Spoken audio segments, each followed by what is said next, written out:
ফ্লিপকার্টে এনকাউন্টারের প্রসঙ্গে আমাদের এনকাউন্টারটা কিন্তু রিভাইজ করা যাবে না, যেভাবেই কথা বলবো এনকাউন্টারটা যখন কেউ বলে আর ঠিক তার পাশাপাশি ভাবে দুইটা তখন নীতির কথা কেউ বলে, তো মনে হয় না যে দুটো সম্পূর্ণ আলাদা দিক, একটা এবং এখানে বারবার প্রমাণ হচ্ছে যে পশ্চিমবঙ্গ সরকার তার মুখ্যমন্ত্রী ভীষণ রকম কন্ট্রাডিকশন হচ্ছে এবং প্রতিটা স্টেটমেন্টের মধ্যে দেখা যাচ্ছে একটা মাইটিনেস, কোথাও একটা একটা সরব বডি ল্যাঙ্গুয়েজ, কিন্তু আইনের কাছ থেকে তারা যাচ্ছেন না। ম্যাসিভ মাইন্ডেড আমরা আমাদের ভারতীয় রাজনীতি বহু দলকে দেখেছি, কংগ্রেসকে তো দেখেছি এবং দেখেছি বিভিন্ন সময় ক্ষমতায় আসছে ম্যাসিভ ম্যান্ডেট, আবার ক্ষমতা থেকে চলে যেত এই ম্যাসিভ ম্যান্ডেটের বিরোধিতা করবে, যেটা এরকম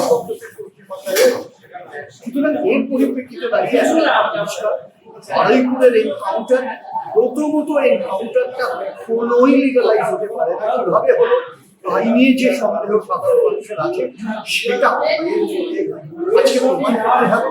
ওরা সিআইডি কমিশন করেছেন, কিন্তু প্রমাণের কোনো শর্ত কিন্তু এখনো পর্যন্ত ইনভিনসিবল নয়, যেটা মানুষ হচ্ছে তাতে কিন্তু একটা অদ্ভুত রকম একটা জোড়াতালি কাজ করছে আমরা দেখতে পাচ্ছি।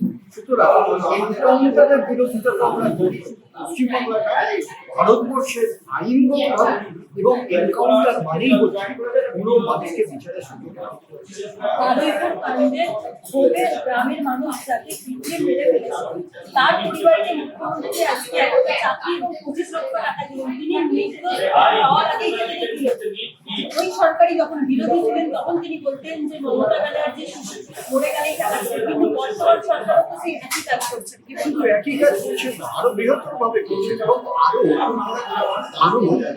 একটা সন্দেহজনক ভাবে করছেন। আমি বেশিরভাবে এটা বলতে চাই, তার কারণ হচ্ছে যে মব লিঞ্চিং এ এটা মব লিঞ্চিং কে কেউ সমর্থন করতে পারে না, যেটা কোনো ধরনের মৃত্যু তাকে সমর্থন করতে পারে না। কিন্তু ঘটনাচক্রে কি ঘটছে, সেই মব লিঞ্চিং এর ক্ষেত্রে যে ব্যবস্থা নিচ্ছে সেই ব্যবস্থা ব্যবস্থা নিচ্ছে সেটা শুধুমাত্র একটা ধর্মীয় এটা তো পরিষ্কার হয়ে গেছে।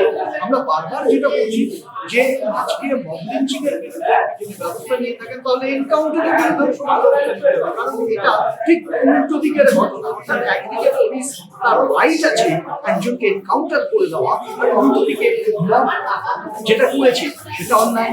তথাপি আপনি সমর্থন করছেন এই মব লিঞ্চিং এর বিরোধিতা করছেন, উল্টো দিকে আপনি সমর্থন করছেন এনকাউন্টারে। অন্তত আপনার ভাষ্যে একবারও বেরোয়নি যেখানে আপনি বলতে পারেন যে মব লিঞ্চিং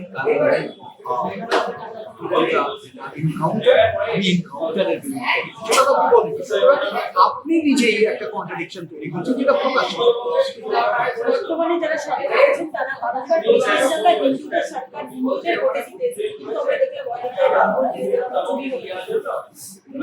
অযোধ্যা রাম মন্দিরের ছবি এটা আজকে সার্বিকভাবে এই ছবির ঘুরবে কংগ্রেসের আগে থেকে একটা ব্যাপক রকম সেই দুর্নীতির মাত্রাটা এই পর্যায়ে এবং পরিপ্রেক্ষিত অবস্থা দেখা গেছে যে পরিমাণ অর্থ ওখান থেকে চুরি হয়েছে এবং যাদের দ্বারা চুরি হয়েছে সেখানে অন্য কোনো দলের কোনো ভূমিকা থাকতে পারে না, তাদের কোনো মেম্বারশিপ ছিল না, তাদের কোনো রকম অ্যাটাচমেন্ট ছিল না।